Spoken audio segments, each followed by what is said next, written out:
Hello everybody, this is Michelle Fox and welcome back to The Simple Quilter. Today is the second episode of my new series called Quilting with Panels, and I'm really excited about today's project. I'm going to be showing you how to square up a panel, how to trim smaller pieces of artwork from a panel that you want to cut up, and also I'm going to show you how to add overlapping borders. Now in the quilt behind me I have the top completed and the borders added. So I'm going to step aside and I'm going to show you this quilt.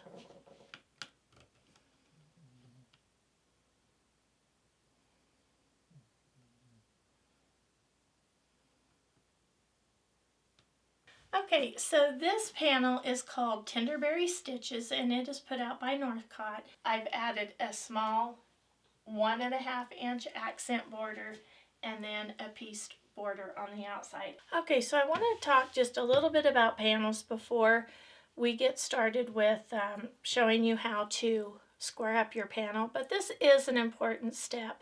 And in the projects that you saw me show, the very early projects, I didn't even know you were supposed to square up a panel, and some of them were a little bit wonky. But the panels today are printed really well, and most of them, you know, don't require a lot of squaring up. But this is what happens with panels. When panels are printed, they're printed on straight. So the distortion comes when they're wrapped on the bolts. So we can usually get those back into a nice shape for getting them squared up so that we have a nice squared up top or piece to work with.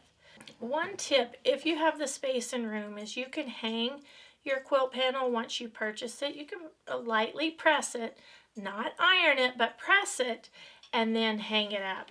And just over time, gravity will help pull that back into its original shape. Now, some people I've read that say that you can wash it and dry it and that will pull it back into shape. But I really don't pre-wash very many of my fabrics ever. Okay, so the first thing you want to do with your panel is square it up. And do not skip this step because this really is an important step. A little tedious, but it is important. So the first thing you're going to want to do is kind of match up the corners of the printed fabric. And I leave the selvage on when I'm squaring up my panel. Okay, and then you're just going to want to hold it up and kind of shake it out.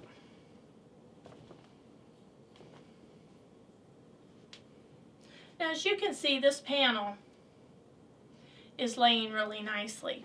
This one really isn't going to take very much squaring up, but we're going to go through the process so you can see exactly how I do this. Okay, so that's the first step. Okay, so in this second step,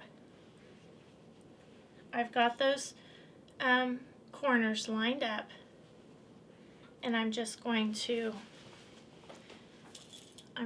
pin those, and I'm going to pin directly through one corner. Like I said, this can be a little tedious, but I'm going to pin from one corner into the other corner. Okay, and I'm just going to hold my pin perpendicular to the fabric, hold it secure, and then pin that. All right, then I'm going to do the other corner the exact same way. And as you can see, that really doesn't have very many creases or anything yet. Oh shoot, and prior to doing all this, I did press it, because you do want to be sure you have all the wrinkles out. Then the next thing I do is I just fold it in half again.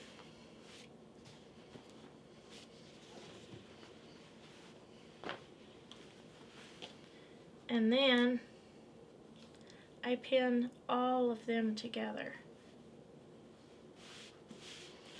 Smoothing that out. getting that pin straight up and down in the fabric, holding the fabric securely, and then pinning. Okay? Okay, then at the top here, I'm just going to start trying to line up all these fabrics. And I'm going to do the same over here.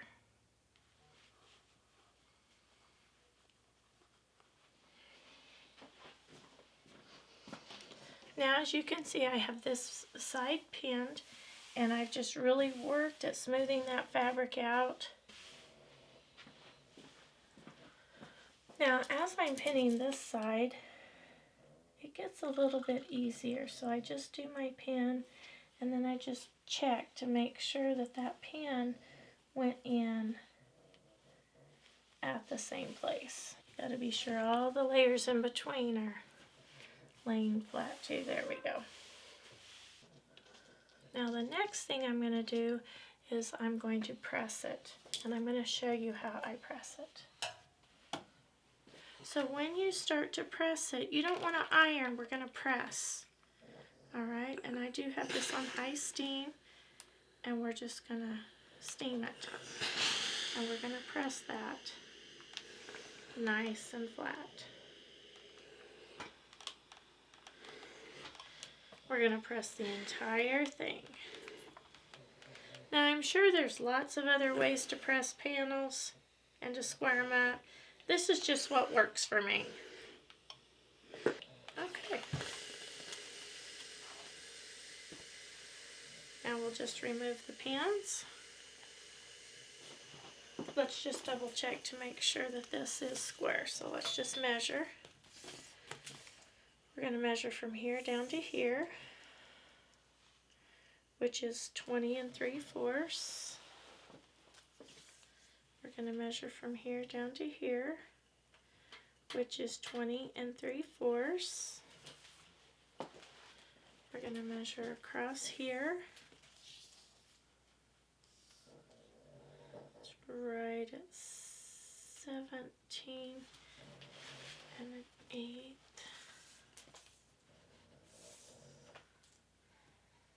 17 1/8 and 17 1/8. So when I get ready to add the border, I measure exactly, and I cut my border strip that length. 42.5, okay? And that's important because you don't want to just cut a strip and start sewing it on. When you just cut a strip and sew it on, that's how you get a really wavy border. Alright? Okay, so I've cut my strip pieces, and I need a border piece that is 20 1/4.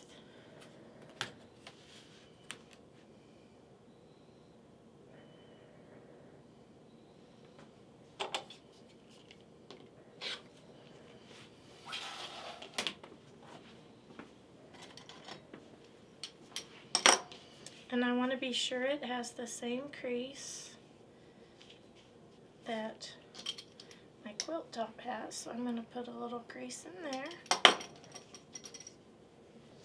And I'm going to do the exact same thing with this border piece. Okay, so the next thing I'm going to do is I'm going to pin on this border. And again, take the time to pin this on. If you just lay this down there and sew it on, you're going to end up with a wavy border. Okay, so what I'm going to do is I have my halfway marks marked on both the quilt top and the quilt top and the first border, and we're just going to pin those on. We're going to line that up. We're just going to pin them we're going to pin at the ends, the quarter, the half, the next quarter, and then the other half. We're just going to start, I'm just going to pin some more. Alright, I want to pin quite a bit because I don't want this shifting as I'm sewing it on. Okay, now here's a quick little tip I want to show you.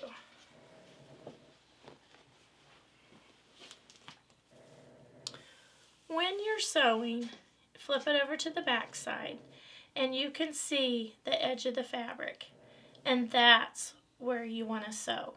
You've marked it and cut it so there's 1/4 of an inch, and you just want to sew right along that line so you won't be cutting off any of this printed little border. And that's how you get such a nice edge there.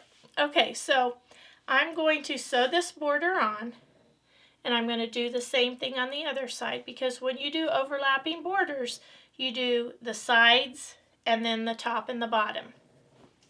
Okay, so I have the side borders added on. There's that one, and then there's this one. So then with the top and the bottom, I'm going to do the exact same thing. I'm just going to measure, cut, pin at those places, sew, and then press it open. Okay, so for the next border, we're going to have to piece, or I'm going to have to piece each side. It's only a little short, but still it's short, so we have to, so I'm going to have to piece this. And I've shown you this before, but I'll show you again. Okay, so you're just going to lay your pieces down, just like that. 90-degree angles there. Now one thing I like to do is I like to check to make sure that my border's going the right way. Now if you don't have a directional print, that's okay, but I don't want the little girls to be upside down. I want them to be right side up, so I always double check that. Okay, so I just pin those on there.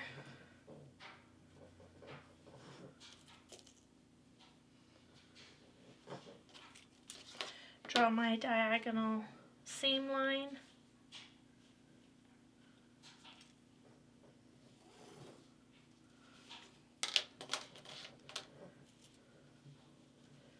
Pin that. And then I'm just going to sew right along that line. Okay. Okay, so I sewed that there. And I'm just going to trim it a 1/4 of an inch. Trim off those dog ears. And then press that open. Alright, so here we are. What we have to do now is we have to measure again. For our next border, we have to measure the sides.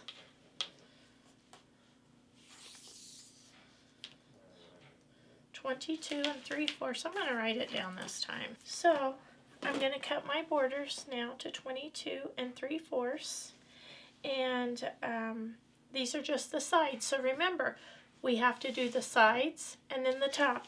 And I've pressed my half and then my 1/4, and then after I add the borders, then I'll have to remeasure and repress the 1/4 inch for the top and the bottom. Okay, so here is the second border, and we're doing the sides first. Now, you want to be sure that when you pin it, it's going to be the way you want it to go.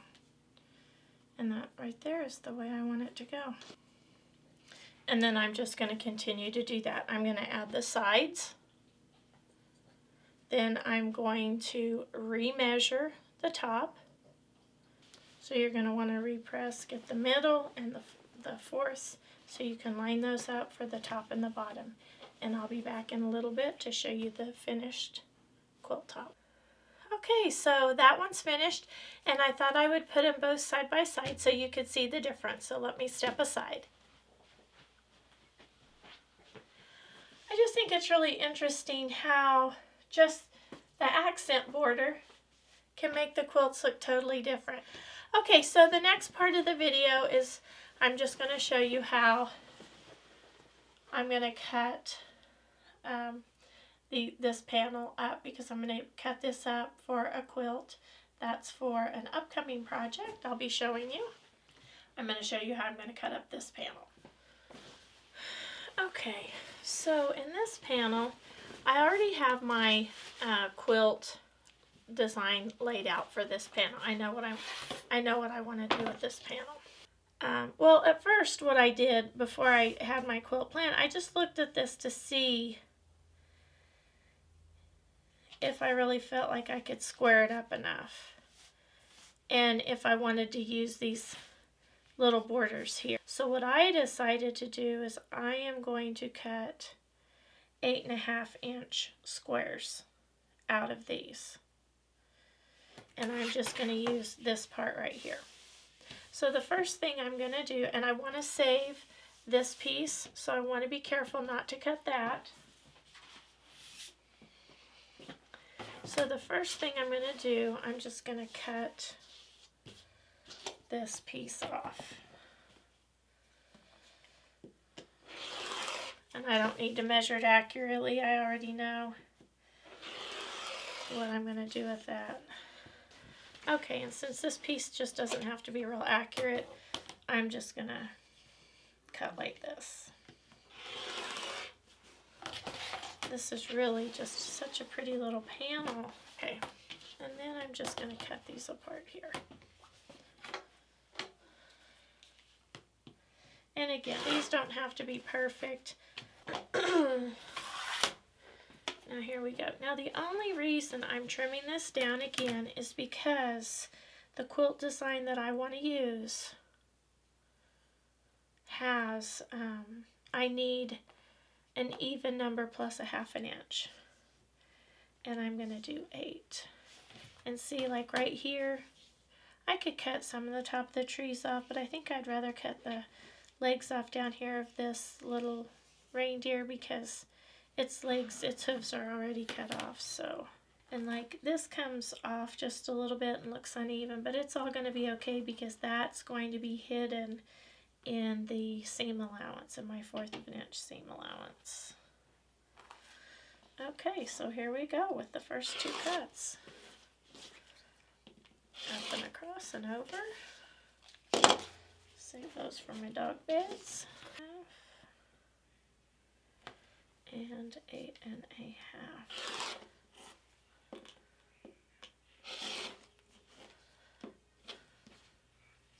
Okay, now let me show you. Now this looks a little bit crooked, but after I do my 1/4 inch seam, it's not going to look crooked. This looks crooked because that panel had distorted over some. Okay? And once I get my little pieces on there, it's not going to look crooked at all. Oh, and then let me just show you this. And to cut these, I'm going to cut these at 2.5 inches because I'm going to do a little piece thing. And look how great that's going to turn out.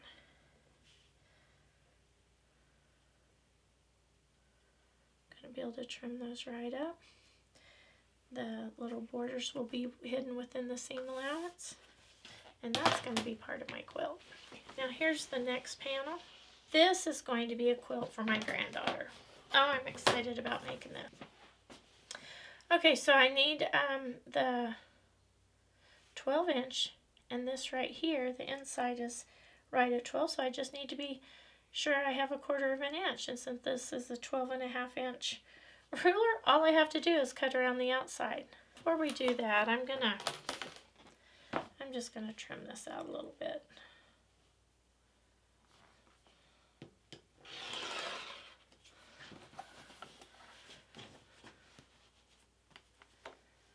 Have to be sure to leave a 1/4 inch. Okay, so I just have to be sure I have all of that positioned good, which I do, and off we go. Now see, this panel was really pretty good too. I mean, I just really didn't have to do a whole lot to this panel.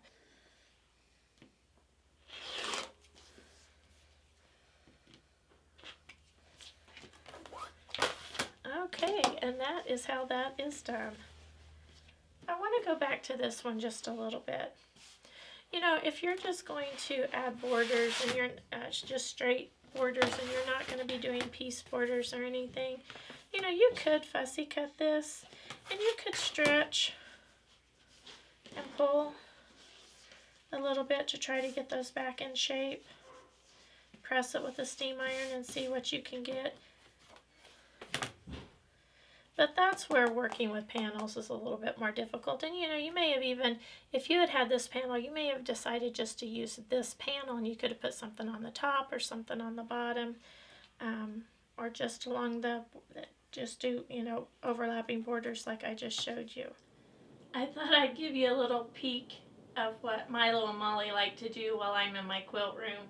And Milo's pouting a little bit because my husband is outside right now and Milo can't go out with him, so he's pouting a little bit.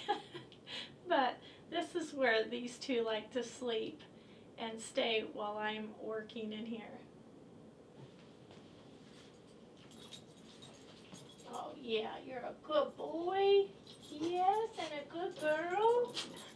Yeah, yes, just a good boy. Yeah. Just a good boy, just a good boy. Yeah, such a good girl. Yeah.